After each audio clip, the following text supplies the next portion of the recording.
They finally got it done. They actually figured out a way to defund NPR and PBS. Making my morning. I love it. Daddy, you're my daddy. That's right. Good morning. 6:20. It's great to have you here on KCMO Talk Radio. Senate Republicans got it done in an early morning vote. Final tally 51-48.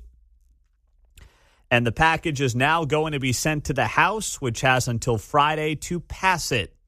$9 billion in rescissions.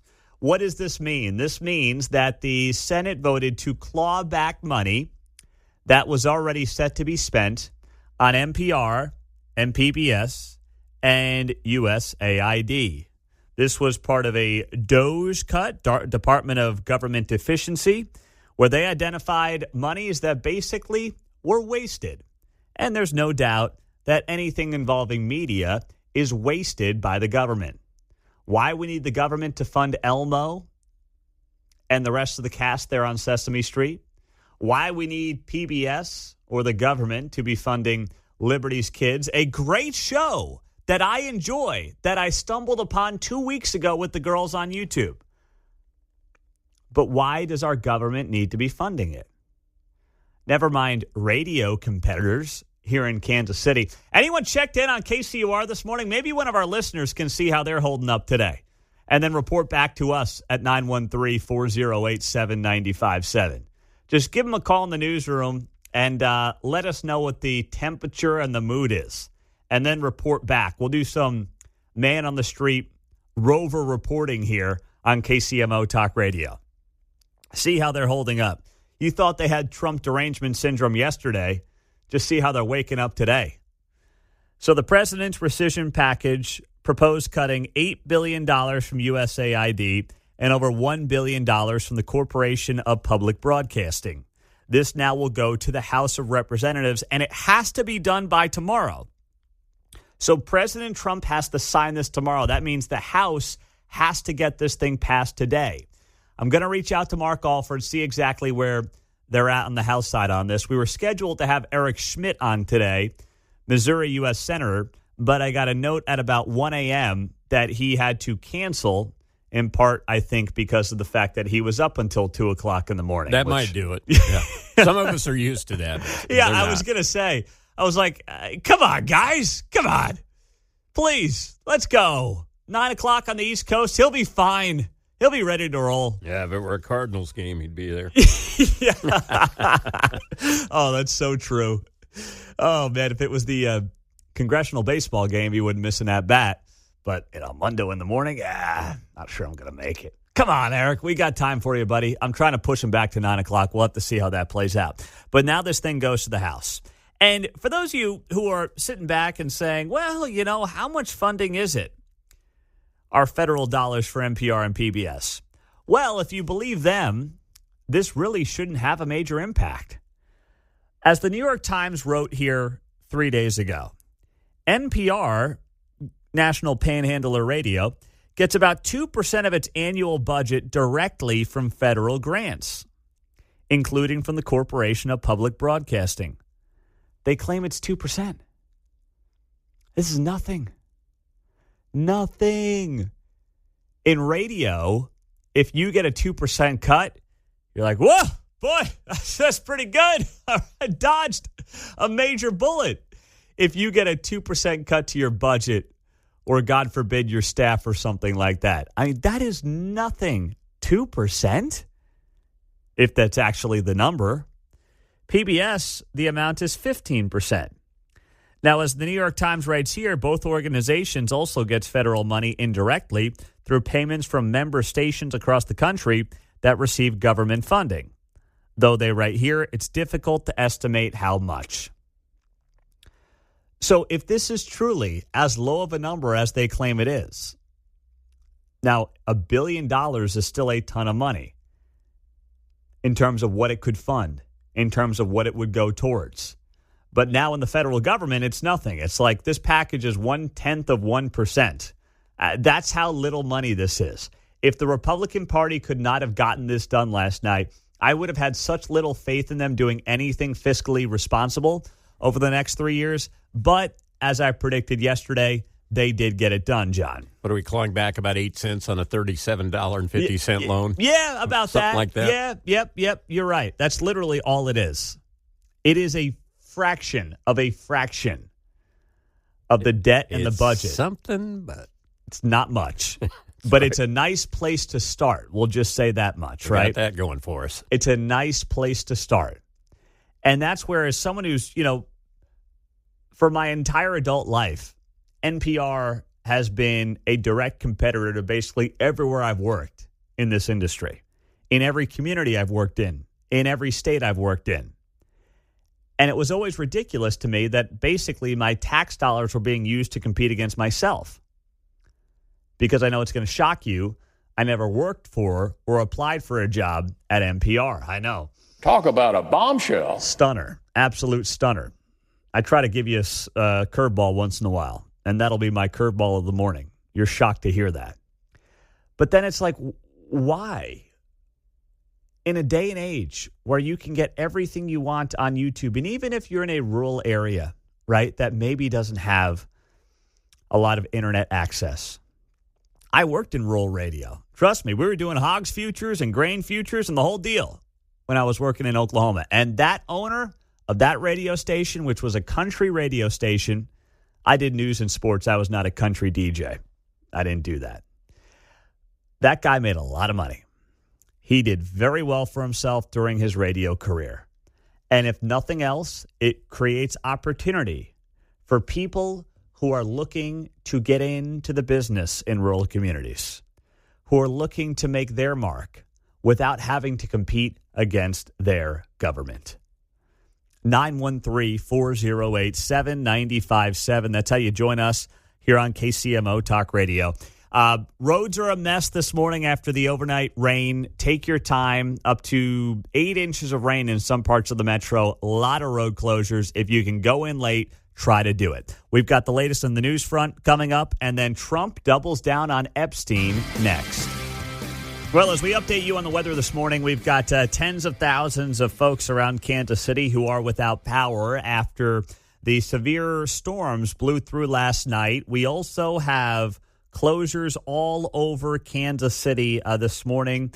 KCFD, the fire department, has already had to do 18 evacuations around town during the overnight hours. So take your time this morning. If you can go in late, please do. The flash flood warning for Kansas City has been extended till 8:45. I wonder why they pick 8:45 and not 9 o'clock. I've always wondered that. I don't know what the difference is there in 15 minutes. But anyway, it was supposed to end here at 6:45. It has been extended to 8:45 for a flash flood warning around Kansas City. And as we start to get towards daylight, we'll get a better idea as to what exactly is going on around town this morning. Now, yesterday, President Trump doubled down on his stance regarding Jeffrey Epstein, calling this now the Jeffrey Epstein hoax. Now, you and I, well, maybe you don't know if you're maybe coming back from vacation, whatever it might be, but I have been on the president's side on this one, mostly believing that this is not a top priority for this administration and this White House today or tomorrow or next week. When you get in the government, and Trump learned this the hard way his first time around, you can't do everything. It's impossible. The bureaucracy is too big. It is too bloated. You can't do everything. You have to pick some core key issues. You have to do those to an expert level, and then you're probably going to run out of time. That's more or less how the system is designed. As much as we would want Trump to do everything, he can't. It's just not how the game is played. It's not the private sector. It's the public sector. It's the government for a reason. So I've had his back on this so far. And I'll continue to have his back on it so far when it comes to it not being a top 5 or even a top 10 issue because, well, Epstein's dead, right? So then yesterday he puts out this post, and I'm not going to read the whole thing because it was very long-winded. But he writes here, the radical left Democrats have hit pay dirt again. He adds here, their new scam is what we will forever call the Jeffrey Epstein hoax. And my past, all caps, supporters have bought into this BS. He actually writes the word. Hook, line, and sinker. They haven't learned their lesson and probably never will, even after being conned by the lunatic left for 8 long years.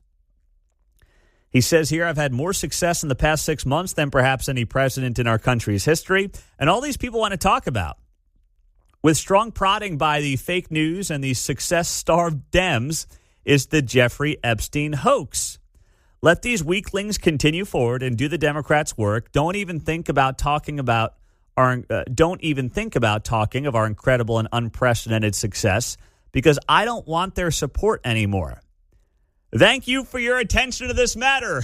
He writes here, all caps, make America great again. See, I know why he's frustrated, and it's part of what I talked about on Monday.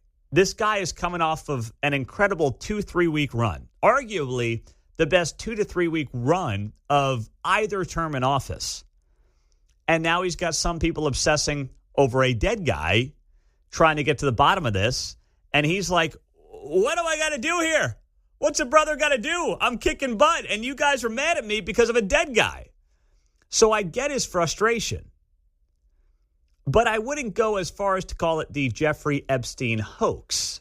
That is where I lost the president on this one, John. Yeah, this is one of those situations where he's speaking on emotions, and I'm sure he thinks he means what he said. But to me, I'm like, just because we're here today doesn't mean this doesn't go on. We've been looking for UFOs. We've been talking about JFK since I was in grade school, back in '07. So, I mean, this is not over necessarily in my mind. Not. I mean, people aren't going to be satisfied, so we'll continue.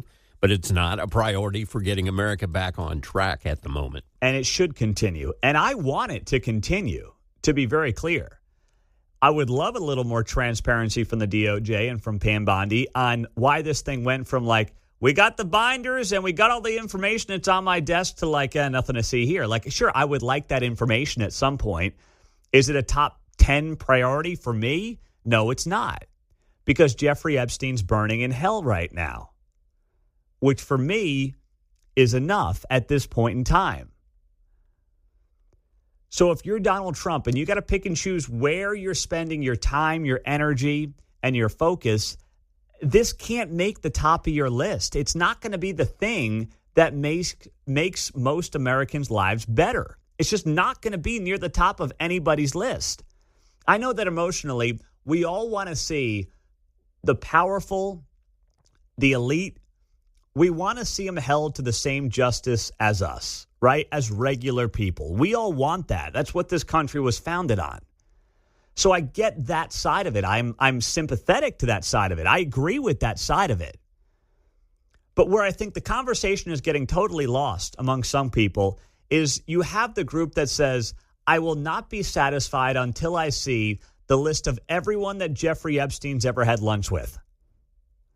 Then it's like, well, what does that accomplish? So you can call random people pedophiles who may have had nothing to do with anything with Jeffrey Epstein, just so you can get a scalp, just so you can see if your political enemies might have at some point had a brunch or a drink with Jeffrey Epstein. Like, what is that going to do for you? I'm genuinely curious how that makes your life better. Right? A guy like Prince Andrew, whose name has been floated on. Now, what legal jurisdiction do we have over him? None. Right? What can we do to him? Nothing other than put his name out there? Yeah. And then there will be a lot of names out there, and I think that this is what Trump believes, but he can't say. There are names out there that he just doesn't want to put out there because these people are probably largely innocent of everything and anything. They had nothing to do with this. But to then throw their name out on some list because they might have been around Epstein at some point or another, what does that do to them? And then are you opening yourself up and your administration up to potential lawsuits from these people? Those are all fair questions to ask right now. Kevin's in Overland Park. Kevin, you're on KCMO. What's happening? Hey, Pete. My question is, we've seen victims, some victims, like the one gal, I cannot remember her name, that was in the picture with Prince Andrew and all that. But, if there's other victims out there that are still clamoring for justice, are they out there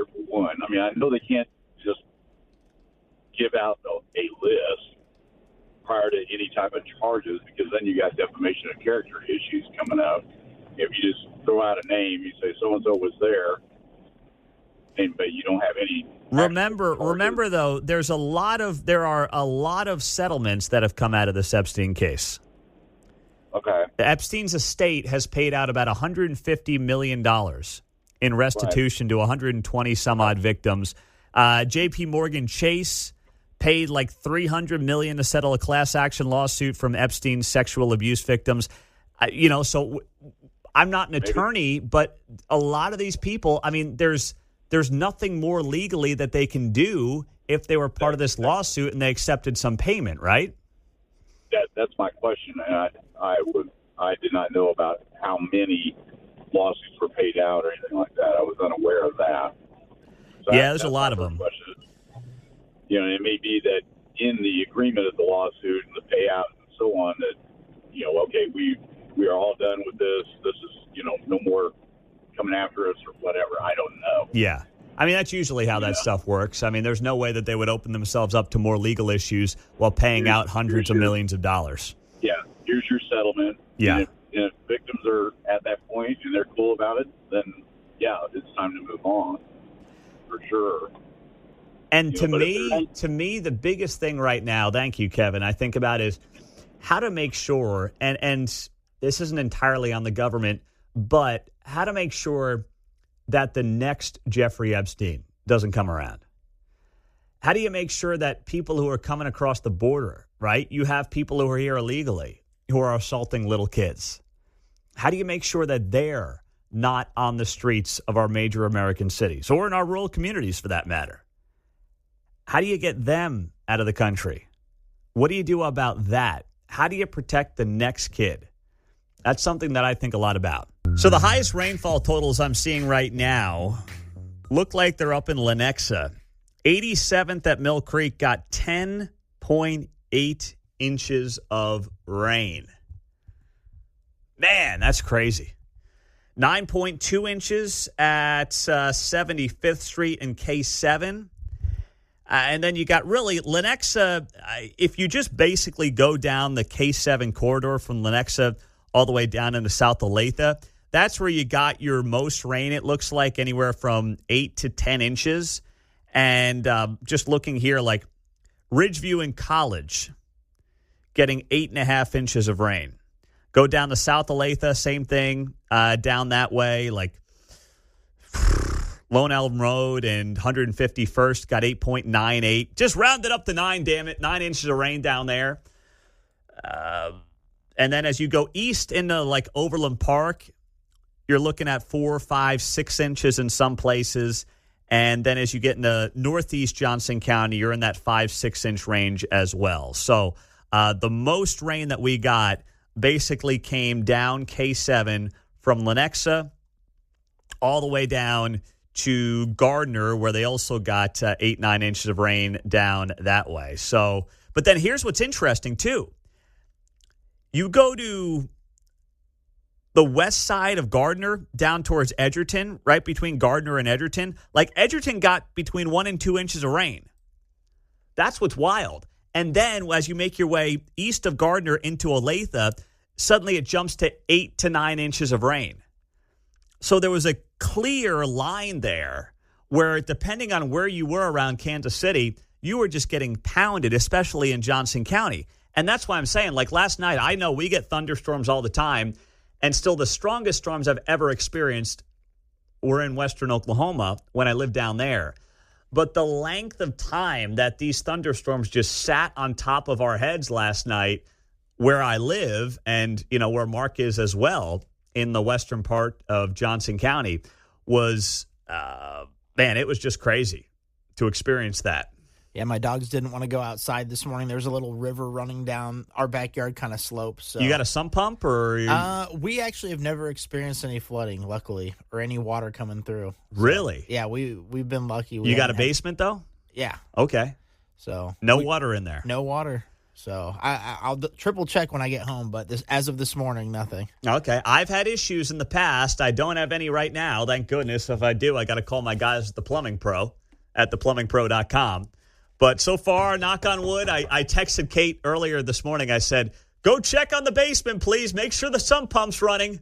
All right? That thing, I can't have that thing dying on me here right now because I know it's going to be running all day. I mean, it's going to be like that. So there are road closures all over Kansas City right now that you got to make sure you're giving yourself time to get around, to figure out alternative routes, flooding issues also. Kansas City Fire Department saying that it's done up to 36 evacuations so far this morning. So make sure you take your time. If you're on the roads, if you're around Kansas City, just understand that the roads are going to be a mess and flooding is happening as well. That flash flood warning extends until 9 o'clock this morning. So once again, give yourself time if you have to be out on the roadways and get to work this morning. If not, you stay home, work from home. You pull us up on the app on your Alexa, on your smart speaker, and you're good to go. All right? You'll be all set. I'll wrap up the hour with one more joke from Shane Gillis at the ESPYs last night. Donald Trump wants to stage a UFC fight on the White House lawn. The last time he staged a fight in D.C., Mike Pence almost died. All right. You don't have to do that. It was fine. I didn't write it. Actually, there was supposed to be an Epstein joke here, but as it got deleted. Must have probably deleted itself, right? That's right. Probably never existed, actually. Let's move on as a country and ignore that. We also now have reports of flooding in the last 20 minutes by Overland Park Police near 103rd in Metcalf. So we now have that flooding continuing right down the road from here at our Overland Park and Corporate Woods headquarters here at KCMO Talk Radio. So that is continuing to be an issue around town during morning rush hour.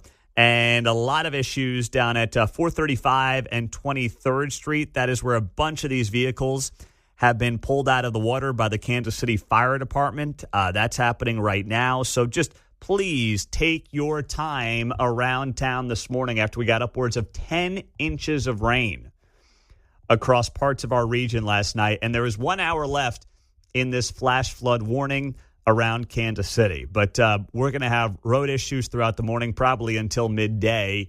And I'm seeing reports here on local news of just a lot of road closures and flooding basements and things of that matter, John. Cleaning out the potholes. Yeah. So yeah. they'll be fresh. Yeah, they will. Go ahead and plant in them here now. Oh, man. But, yeah, that was coming down last night. So I definitely want to be careful this morning. It is a mess getting around Kansas City. Now, speaking of messes in Kansas City, the fire department puts a lot of stuff, and the police department, they put a lot of things up on their social media feeds, right?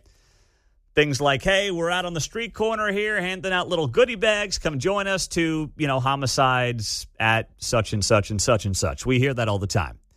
But this one, for some reason, maybe it's because I'm the parent of toddlers, but I saw this yesterday, and I'm like, you've got to be kidding me. 2 young children were found wandering alone in downtown Kansas City on Wednesday, and they have been safely reunited with their family, according to the police.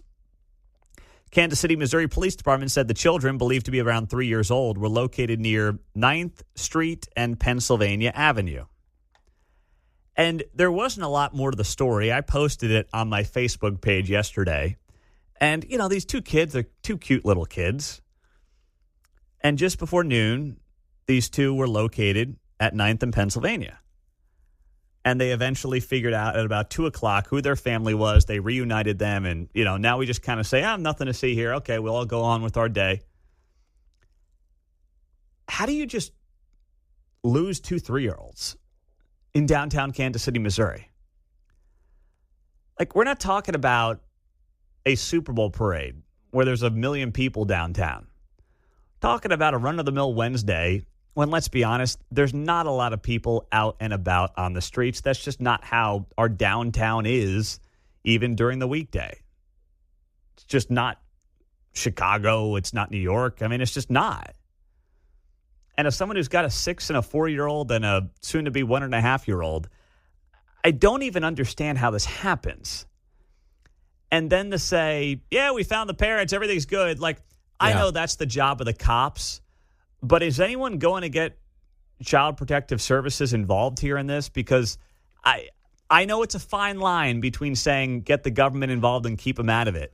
But I'm sorry. At least someone's got to do some questioning here, John. Now, sometimes on these follow-up, the follow-up is not as widely publicized, but a lot of times the court does get involved here.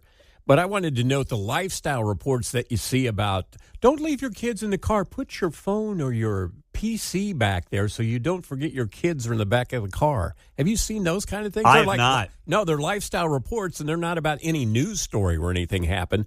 They're just little lifestyle, what's the word, a hack? And you're like, I'm going, what? How could you not know your kids are in the car? Right? And to put something of value back there, quote, unquote. Yeah. Are you kidding me? That's ridiculous. It's interesting you bring that up, though, because yesterday I had to go get a Target pickup order for Kate. Well, one of us had to do it. So I said, I'll go out with the little one, with Charlotte, and I'll bring her out. And she's in this phase at like 15 months where she just hates the car. I mean, hates it. Wants nothing to do with the car seat. Which is great as we get set for, some family time and a plane trip coming up and a 2-3 hour car ride. So it's working out perfectly for us. Timing is great. 10 minutes down the road to Target, she's just screaming bloody murder. And we get to the Target pickup, and I rolled down the window, and I'm trying to entertain her in the back seat as I'm waiting for the pickup order. And she is so loud. I don't know where she gets it from, but she is so loud. The loudest kid by far, and I thought the first two were loud. But, when you're the youngest, I guess you got to make sure that, people can hear you. So she is bawling, going nuts, and I open the window, up and down the whole thing. And I could tell a couple of ladies walked by, and they got startled, and they freaked out because they were like, wait, is there a baby in a car crying? Is there no adult in the car? And I get out of the car to be like, no, I'm here. She's just upset, and I'm trying to help her out. But I don't blame them. I'm glad that they were on high alert. I had no issue with these two ladies doing that. Because honestly, I drove home and I was thinking about the fact that we see so many of these stories. There was one in Georgia last week that I shared on my Facebook page. Might have been on X. But I shared it on one of my social media accounts where these two little kids were in the back seat, and they were back there for an hour. It was 125 degrees in the car. Thank goodness they were okay because Good Samaritans found them. Yeah. And I'm just like, man, these are the worst parents of all time. You frankly don't deserve to have your kid. If you're that crappy of a parent that you leave a kid in the backseat of a car while you go in and shop in the mall, or you lose your kid in downtown Kansas City, I don't know what happened to him, 3 years old. That is just inexcusable parenting. And I know that we don't want Big Brother and the government's not going to tell me what to do with my kid. But at the same time, if you're putting somebody else in danger, we have laws against that, right? We don't just let you do that. There are laws against it. And the most vulnerable in our communities are our kids. Never mind our toddlers who can't talk, can walk, can't really communicate, can't say, hey, you forgot me back here. What are you doing? I just have such little sympathy for these awful parents. And that is where, as much as I'm a small government guy, by and large, if we're not doing everything we can to protect kids, whether it's in Kansas City or in Georgia, man, we're not doing our job culturally and societally, John. They want to engineer humans out in Silicon Valley. Maybe we could work it so that we could turn off and on your reproductive functions, and you have to pass a test before we get chipped. Okay, you can have a kid. You're responsible. No, you just get a goldfish. Yeah. You get not a puppy. You have to take care of a puppy. You get a fish. That's how bad your attention span is. Oh, man, that's great. I would be a total fanboy of that. On the text line, Pete, it's not always easy. I learned my son was autistic and that they like to hide. I found out after, but once at the IKEA, I was looking for an item, turned around. He had hidden for 20 minutes in a matter of maybe 30 seconds. Listen, I understand the IKEA. Trust me, I've had to chase kids in Shields, in Hy-Vee. I've been that guy. I bumped into a listener once chasing my kid down a Hy-Vee aisle. It happens. But in downtown Kansas City, in the streets, Are you holding their hand? And a kid can't really, what's a kid going to go hide down an alleyway? I mean, hiding in IKEA is super easy. Hiding in Scheels or Dick's Sporting Goods is really easy. Downtown Kansas City at noon on a Wednesday, it's kind of hard to go hide in that scenario. To the point where for 2 hours you got the police involved and they find the kids before the parents do. Like, that part of it is another part of it that's totally out of whack. I did that as a kid at the Jones store downtown. Freaked my mom out. Of course you did, I liked John. The curtain window displays used to be backlit, and I'd stand back there, and I'd be behind the curtains. Yeah. And they're walking through the department. Then you think it's a game when you're a kid. I know. Right. We've all been there. So, busted. Oh, boy. Got to keep that head on a swivel. Coming up on KCMO Talk Radio, we're going to make sure we keep you posted on what's going on around town with the flooding. Right now, the Evergy outage map has 18,000 customers without power around Kansas City. We had a couple of flickers last night. We lost power for, 2 minutes at one point. Came back on real quick. And then again at about 2 a.m., I think we had another outage that was real brief. But anyway, we've got outages. We've got flooding around Kansas City as well. We've got road closures that we're keeping you up to date on with JD on those traffic reports coming up on KCMO. But there's also this. We have an update from the great, tongue-in-cheek, Rosie O'Donnell. That's next.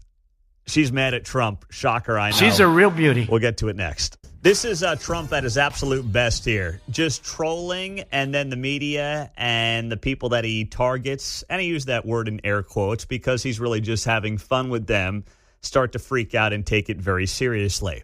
So over the weekend, Trump puts up a post, as he likes to do, and he's bored about Rosie O'Donnell. And he says that he might revoke her citizenship now that she's moved to Ireland.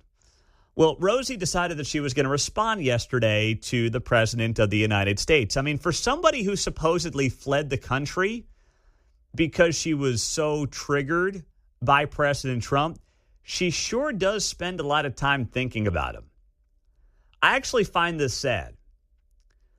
Rosie O'Donnell's legacy is going to largely be defined by her back and forth and relationship with President Trump.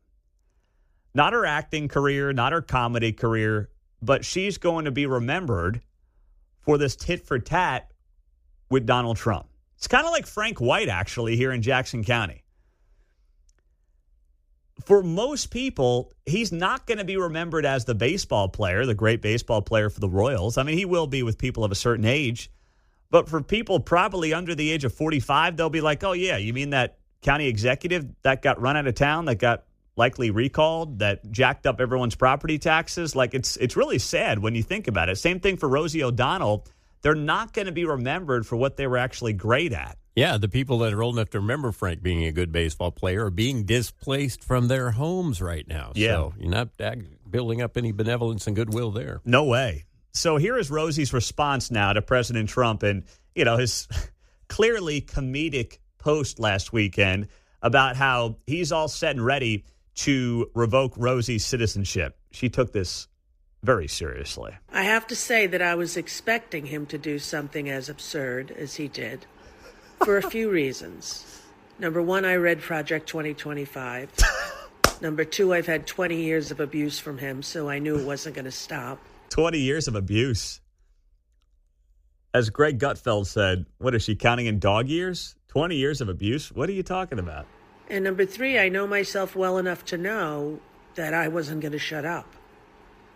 I knew that coming to Ireland would keep me safe, and getting out of the United States was a necessity because my heart couldn't take the pain of what he was going to do. And you live in California or lived in California. Your rights in California have not changed. This was part of a 10-minute TikTok from Rosie O'Donnell yesterday. This lady is so deranged at this point. I mean, somebody who has as much money and as much fame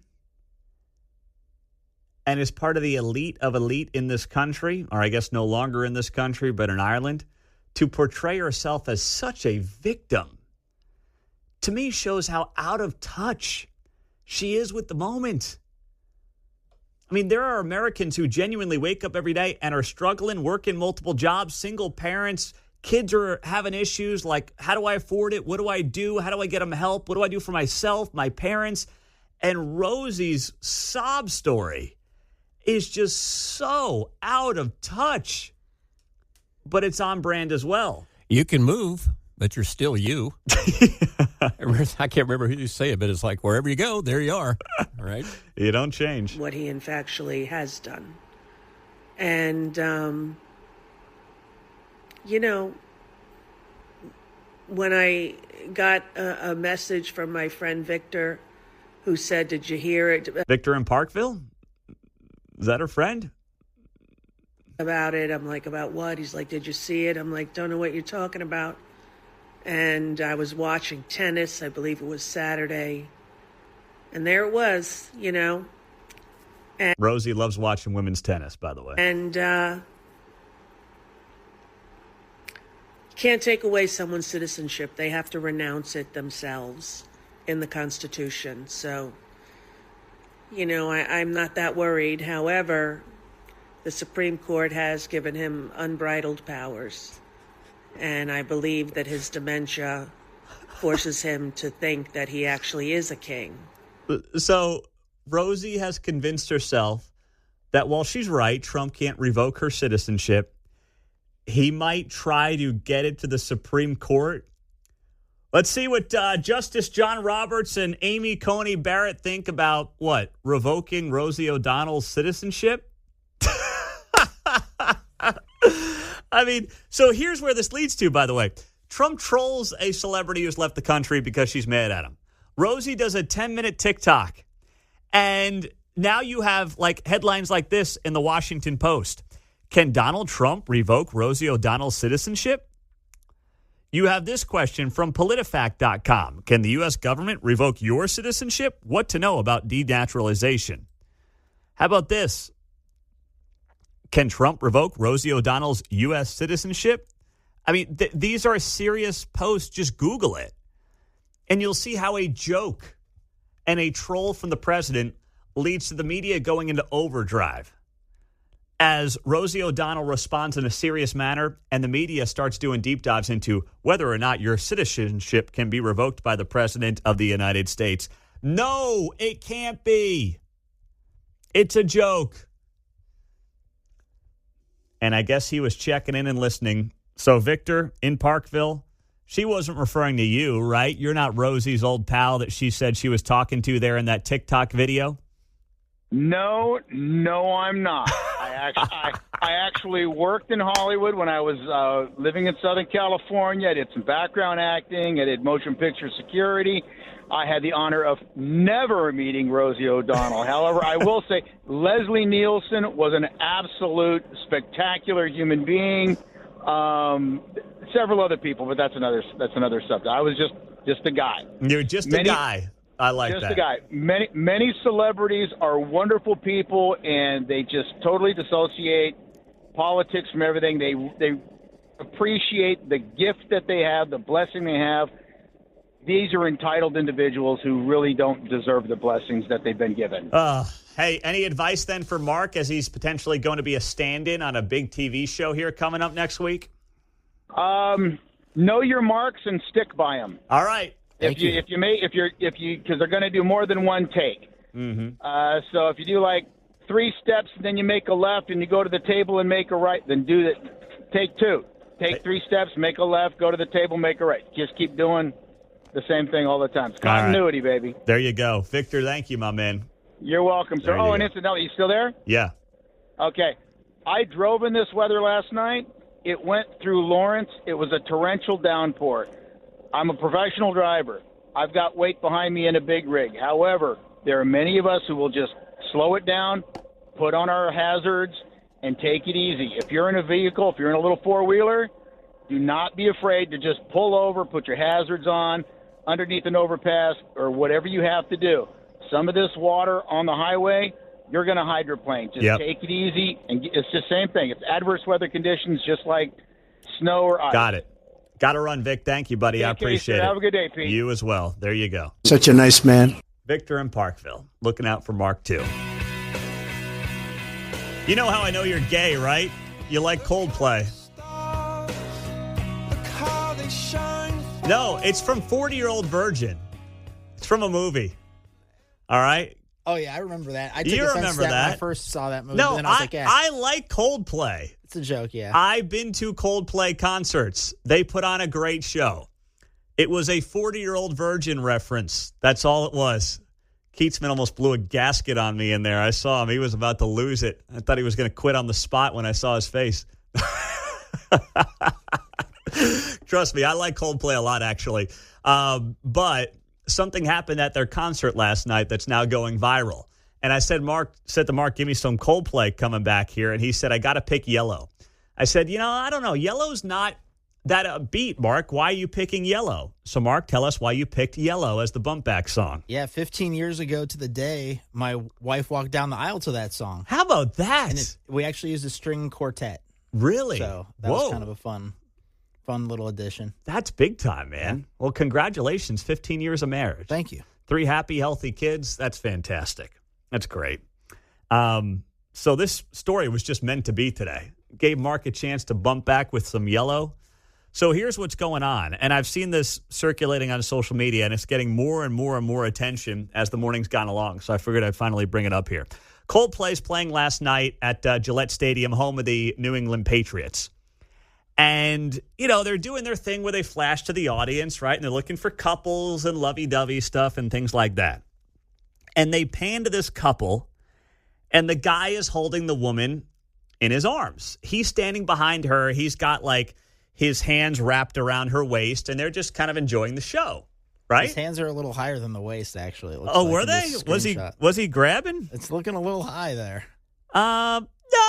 Yeah, okay. All right, you got me there, Mark. He's especially that right hand of his is, yeah, you're right. He's copping a feel. So they look like a couple that is together. It turns out, well, they're not. Or at least they're not supposed to be. These two have been outed, and I just shared the video on X at Pete Mundo if you want to see it for yourself. The CEO of the company Astronomer was caught on camera with his HR chief during a Coldplay concert last night at Gillette Stadium outside of Boston. And the pair was seen rushing to cover their faces in horror when they realized they were on the big screen. And Coldplay's lead singer, Chris Martin, goes, and we have the video here, he goes, either they're having an affair or they're very shy. Here's the tape. Yeah. Oh, look at these two. All right, come on. You're okay? Oh, what? Either they're having an affair or they're just very shy. I mean, this guy, first off, you got to see the video. Like I said, I put it up on X at Pete Mundo. You can see it there. When they realize they are on the big screen and they're singing, they're lovey-dovey, she covers her face with her two hands and he just does a nosedive to the ground. And then her best friend next to her looks like she's had a few drinks and she's like, uh-oh, busted! Oh, yeah, her friend next to her turns so beet red and has the biggest ass-eating grin on her face that you're ever going to see. I mean, that is just brutal. Now, in hindsight, what they should have done is probably just act like, hey, yeah, we're if they didn't do anything, it would have never been a thing. But it went viral on social media last night, especially because Chris Martin knew exactly. I mean, it's like he's done this before, right? He's only been doing this for 25 years. He knew exactly what was going on. It makes you wonder, maybe their significant others were at the concert, maybe just not quite in that area of the suite at the moment. Oh, that would have been risky. That would have been really risky. My guess is they had a suite because you can tell they're in some they're not in seats. They're in some kind of a suite setup. The astronomer suite. The astronomer suite. And I'm guessing what happened here is they probably had a company outing and a company suite, and they've been, together or doing this, whatever, on the side. And I guess people at the company knew about it, didn't really care. I mean, I guess it is the CEO. What are you going to do when he's the head of the company? But this guy, Andy Byron, CEO of Astronomer, is married with 2 children. The chief people officer who he was grabbing is Kristen Cabot, and she is in a committed relationship. So they're not together, at least not officially. So the incident would suggest an affair here, John. Expectations of privacy at a concert. So they were in a suite, I guess. Maybe they thought they were invisible. I guess. Right? I mean, how would you're walking in front of, 18,000 people maybe? Gillette, probably 60, 70,000. Okay, is it a stadium? Yeah, Outdoors, it's football right? stadium. Not an yeah. indoor arena. No, it's, it's outdoors. Nothing to see here, folks. They're two good-looking people, right? So when you see the video, they're two good-looking people. They're probably 50-ish years old. So it's not uncommon, especially when you're not in a seat, so you kind of stand out for the camera guy. Oh, look at this couple. They look nice. They're enjoying the show. And then it's like, whoa, she covers her face. He dives to the floor, and now the rest is history. And people are blowing up her LinkedIn, and they're blowing up his LinkedIn. And now what they've done, which I don't like this part of it, but this is the world we live in. People have gone to the CEO's wife's Facebook page to alert her as to what happened. Okay. So she's now waking up to her Facebook page getting blown up by random people saying your husband may be having an affair. Hopefully it wasn't their anniversary today. Yeah, hopefully it was only yours, Mark, and not theirs. But this is, wow. This is getting a lot of attention, and it's now gone viral on social media. Honey, did you call the attorney? Someone's going to need a good divorce lawyer. You're right about that.